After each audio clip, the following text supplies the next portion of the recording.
ada nggak syaratnya itu? Kan nggak semua orang ikut SNMPTN kan? Iya. Nah, itu siapa aja yang bisa ikut SNMPTN?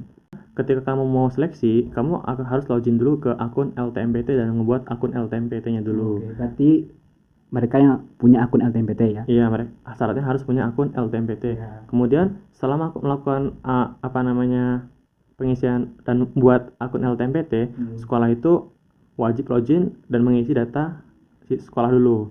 Setelah data sekolah terisi, maka siswa wajib mengisi data siswa di akun LTMPT. Data-data mereka itu di akun LTMPT mereka itu yang mereka udah buat itu mereka diisi, kemudian nanti simpan permanen. Setelah itu ketika sudah dekat dengan pelaksanaan SNMPTN, nanti akan ada pemeringkatan dari LTMPT itu Kak. Jadi lembaga tes masuk perguruan tinggi itu tadi akan ada namanya pemeringkatan. Jadi siswa-siswa yang lolos administrasi itu akan diperingkatkan oleh LTMPT. Ada yang lolos dan ada yang nggak lolos, dan itu pun langsung disusun. Dan yang menyusun itu siapa? Sekolah nggak bisa ambil alih dalam penyusunan pemeringkatan ini. Jadi yang menyeleksi itu real dari LTMPT. Jadi gini ya, saya mempersingkat aja gitu. Kan kalian masih ingat nggak kalau SNMPTN itu ada kuota-kuotanya sesuai dengan akreditasi sekolah. Iya. Ada yang namanya A, B, C. Kalau C itu dapat 5%, yang B dapat 25%, dan A dapat 40%. Nah, itu nanti maka yang dilakukan pemeringkatan itu karena tidak semua kan siswa yang di sekolah itu bisa ikut SNMPTN. Itu harus sesuai dengan kuota yang diberikan. Misalnya sekolah kalian itu 100 orang ya, siswanya itu berarti 40%-nya itu 40 orang gitu. Nah, 40 orang yang masuk pemeringkatan itu barulah mereka yang bisa lolos SNMPTN, tapi dengan syarat mereka harus punya akun LTMPT juga. Oh ya, jangan lupa yang mendaftar itu yang mereka juga yang lulus tahun ini. Kalau tahun sebelumnya lulus nggak bisa daftar. Nah, tahun lalu itu PDSSN dulu waktu tahun 2020 ya, itu pengisian PDSSN dulu untuk melakukan pemeringkatan. Tapi tahun ini ada perubahan dari LTMPT, di mana LTMPT sudah mereka yang ngatur pemeringkatannya. Nah, nanti ketika PDSS-nya itu mereka sekolah hanya memasukkan yang siswa-siswa pemeringkatan aja. Kalau masalahnya kalian mungkin masih belum paham ya, karena ini kerjanya sekolah gitu, karena saya juga pernah kerja bareng sekolah. Oh ya, ada faktor lain nggak dari tiga itu tadi, kayak indeks sekolah, raport, dan piagam? Mungkin ada wilayah gitu, atau alumni juga ada gitu. Iya. Jadi ada beberapa dalam penilaian SNMPTN, sebenarnya penilaian SNMPTN itu sangat tertutup dan rahasia, tapi hal yang dilampirkan atau hal yang umum disampaikan dalam pelaksanaan SNMPTN itu tiga tadi. Jadi bisa jadi penilaian SNMPTN di Universitas A itu berbeda dengan universitas yang B. Oh iya. Gitu. Jadi dan semua itu nggak ada yang tahu, tapi ada beberapa PTN yang mempublikasikan kriteria penilaiannya, seperti UI itu pernah mempublikasikan di website mereka. Kemudian UGM juga pernah mempublikasikan panduan penerimaan mahasiswa SNMPTN di website mereka juga. Nah, dan ada beberapa PTN yang mempublikasikan atau memberitahukan tentang kuota SNMPTN, seperti Unpad, Universitas Pajajaran itu pernah mempublikasikan tentang kuota SNMPTN mereka.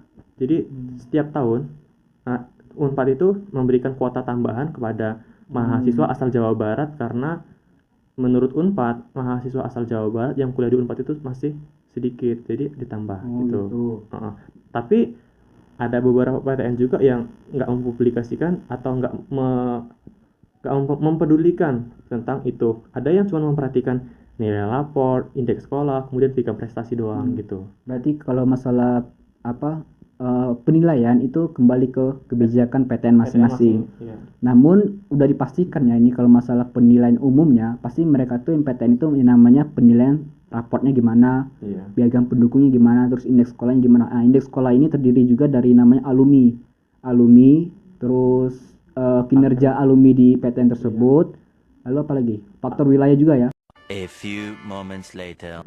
Oke, jadi gini ya, ada yang namanya itu kemarin tuh PTN itu nggak mau diduain.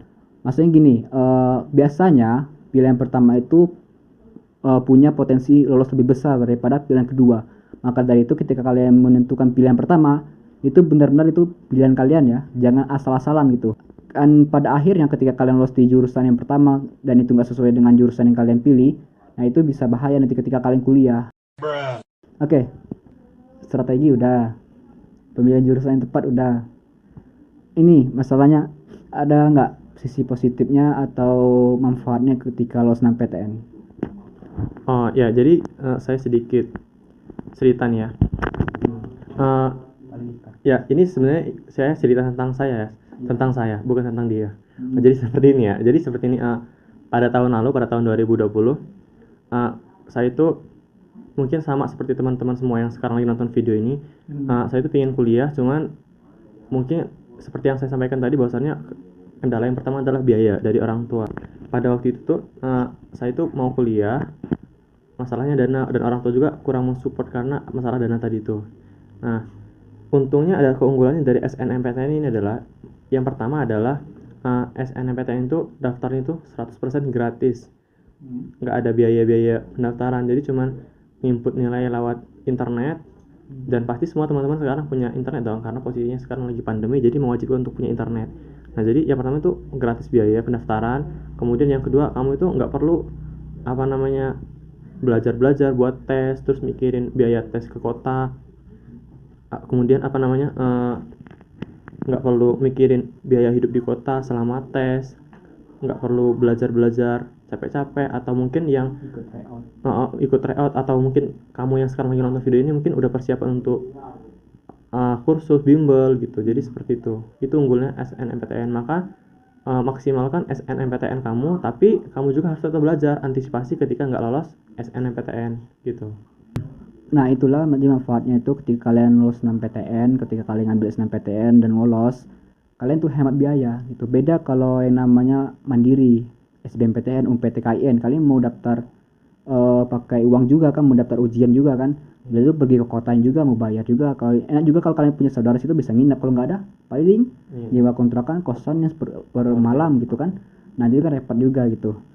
Oke, begitulah kalau masalah SNMPTN ini. Mungkin kalau kurang jelas kalian bisa cek aja video-video sebelumnya masalah penilaian SNMPTN seperti apa itu SNMPTN seperti apa, itu kalian bisa cek di video sebelumnya di beranda saya, atau kalian bisa kunjungi juga di blog saya ya.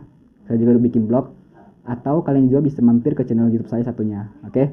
Nah, kalau masih ada pertanyaan lagi, kalian bisa DM Instagram saya, atau kalau yang mau DM Instagramnya Saipur bisa kalian nanti saya taruh aja nanti linknya di deskripsi, atau kalian bisa komen di kolom komentar. Oke, saya jadi Rensa, terima kasih telah menonton video ini sampai habis. Jangan lupa like dan subscribe channel ini, dan share pada teman-teman kalian, siapa tahu berguna untuk teman-teman kalian. Nah, saya jadi Rensa pamit undur diri, dan Saipur pamit undur diri. udah Pur, gak usah perlu dari Pur. Udahlah, tutup aja ya. Oke, terima kasih dan bye bye.